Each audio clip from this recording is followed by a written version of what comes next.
How's it going, lovely people? It is Monday, the 7th of June, and we are back with the Summer Daily News Show. Hope you're well. Hope you had a lovely weekend. First and foremost, shout out to Drifty, shout out to Saint LFC TV, shout out to Conroy, and shout out to Mons from Big Six Bands. Beautiful, brilliant show on the weekend. Apologies, I couldn't be on that show. Had a few things to do, family commitments, etc. Matt also weren't able to be on the show, but we'll reveal later why Matt couldn't be on the show. So yeah, you'll find out about that in our Monday night live show, which comes on tonight around 7 p.m. UK time.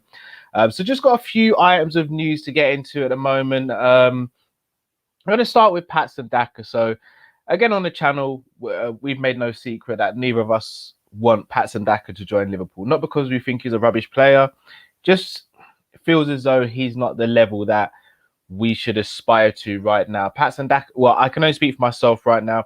Patson Daka is a player that I think if we had acquired sort of in the early part of Jurgen Klopp's reign, where we were chasing Champions League football, we were trying to get into the top four, that would make sense. Whereas now we're trying to be a title challenger / winner on a consistent level. And I don't know if Patson Daka walks into Liverpool's team, and I think we need a striker who can walk into this starting 11 and demand to start, regardless of who we have on the books. And I don't necessarily think Patson Daka is that guy. Would he make a great squad player? Yes, I think so. However, he's been linked heavily to Chelsea today. So again, I don't know how true this is. He's been linked to Liverpool and West Ham, the most heavy out of all the clubs, and obviously RB Leipzig with the links to RB Salzburg. Chelsea are the latest club to be linked with him, and again, I don't see this happening only because Chelsea have got a lot of money to splash, and they know a top quality striker along the lines of a Haaland, who apparently they're touted to be in for, takes them to a new level. I don't necessarily know if Patson Daka takes them to a new level. And again, I say this not to be disrespectful, but is Patson Daka better than, say, Tammy Abraham? Is he better than Olivier Giroud? And again, I hope this doesn't come across like I'm just trying to bash the guy, because I'm not. I don't know Patson Daka. I've watched a couple of games he's played.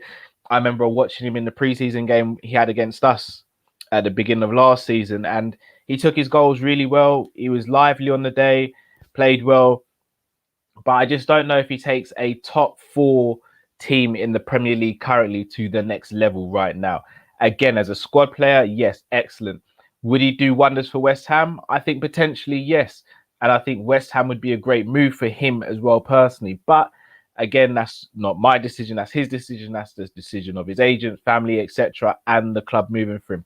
So I just want to ask your opinion, guys. How would you feel if Patson Daka went to Chelsea? Would you be frustrated that Liverpool didn't get him? Would you kind of just think, okay, fair enough?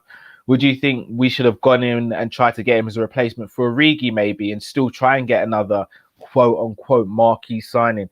It'd be very interesting to get your thoughts on that. So please do leave your comments below.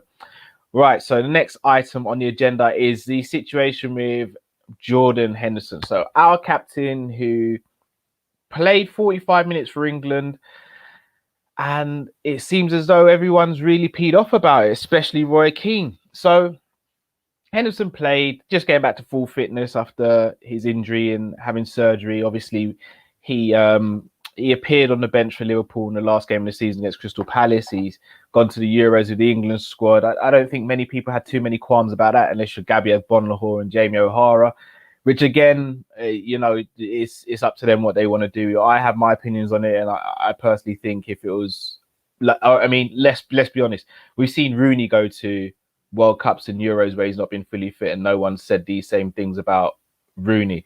And again, I know Rooney has had massive impacts when he's played, more so than Henderson. But you have to understand, Henderson's a midfielder, Rooney is a striker. And Henderson's impact isn't just scoring goals or creating, it's all the stuff around it as well.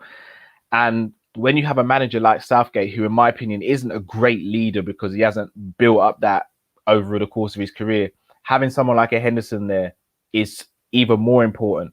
And everything came to a head when he missed a penalty. So took a penalty, missed it.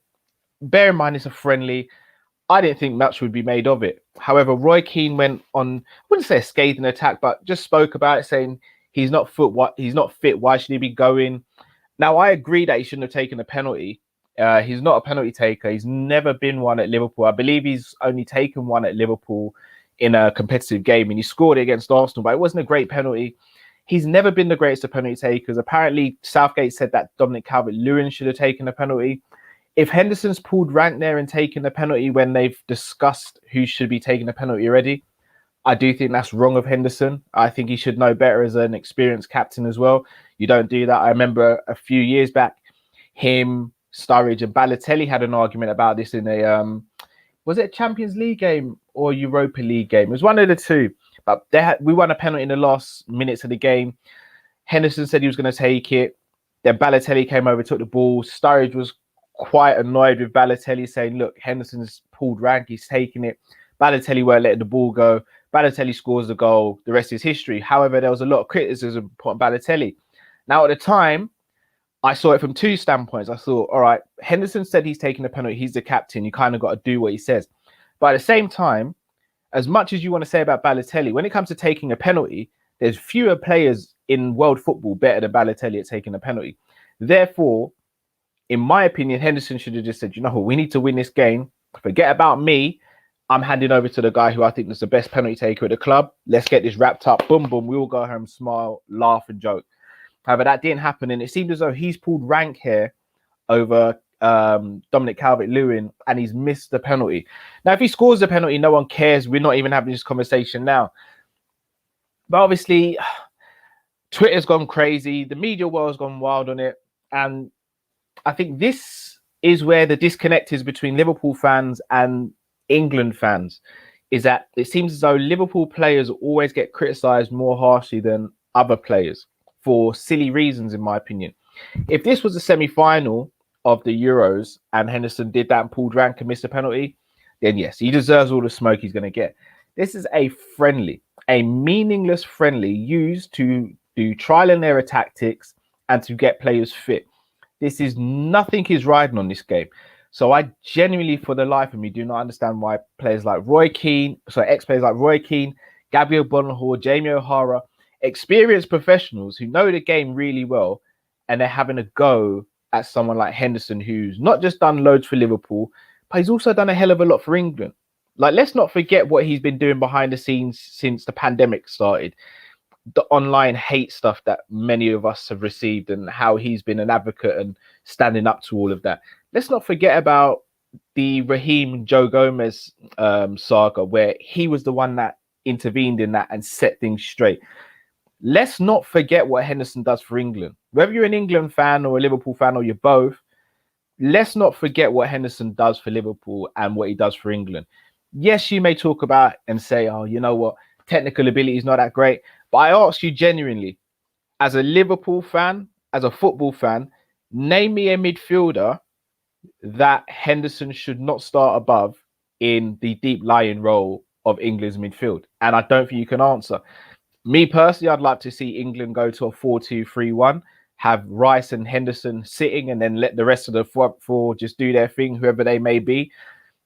I don't know if that happens. It probably won't happen, given Southgate likes a 3-4-3 or 3-5-2, whichever way you want to derive it. But this narrative of Henderson this, Henderson that, you're already going into the tournament looking for a scapegoat, looking for an excuse. And it's annoying that it's a Liverpool player that is at the brunt of this. And it's annoying that it's Henderson at the brunt of this, considering who he is as a person, who he is as a player, how selfless he is on and off the pitch. And it's disgusting, to be honest. And I hope it gets nipped in the bud. But whether it happens or not remains to be seen.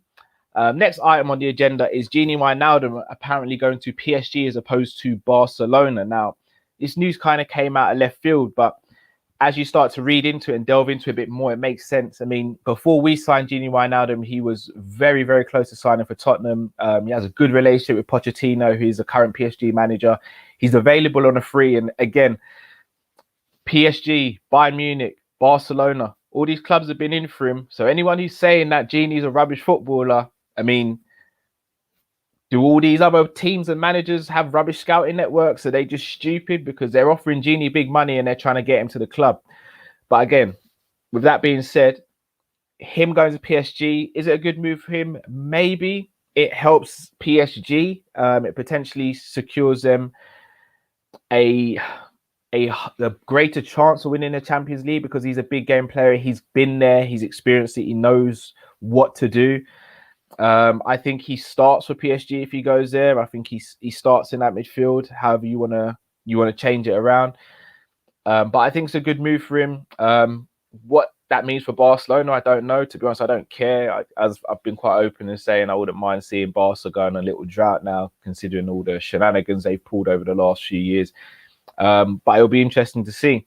And last but not least, Nathaniel Phillips, Naldini, the Bolton Baresi, spoke about the arrival of Ibrahima Konate. And again, when I listen to Nat speak, again, call me biased, whatever, but I do just get that warm feeling because he's just a guy that keeps it real.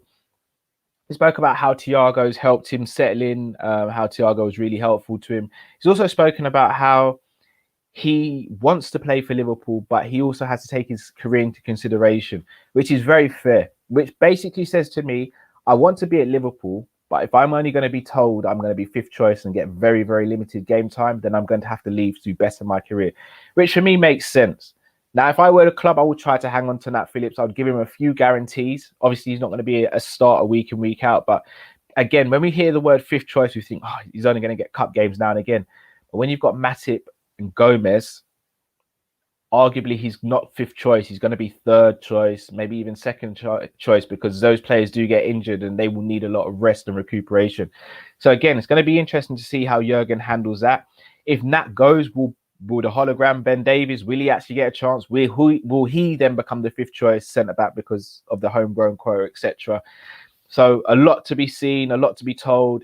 Got the Euros at the end of the week. I don't expect Liverpool to sign any players before the Euros. If it happens, brilliant. If it doesn't, then I'd expect that.